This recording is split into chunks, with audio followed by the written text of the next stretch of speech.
আমাদের বাড়িতে হচ্ছে গলদা চিংড়ি। এই দেখো এখানে কিছুটা আছে আর এখানে এখন ভাজা হচ্ছে। আর এই দিকে হচ্ছে রাউন্ডা প্যাকেটে পুড়ছে হাড্ডি পাসলি। আর এই যে মাছ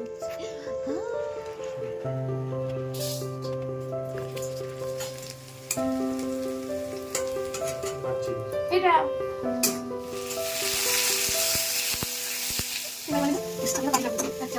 এক চামচ ধনে লজ্জা করবো কিন্তু ধনে বলতে অনেকের অসুবিধা। এটা গাছে লঙ্কার গুঁড়ো যেরকম ভাবে সেরকম লঙ্কার গুঁড়ো মাছটা দিয়ে কষা ভালো হবে।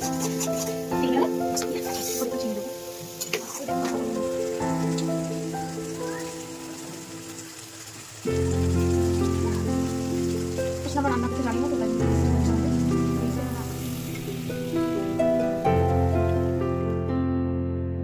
ভিডিওটা ভালো লাগলে অবশ্যই লাইক কমেন্ট এন্ড সাবস্ক্রাইব করবেন। টাটা।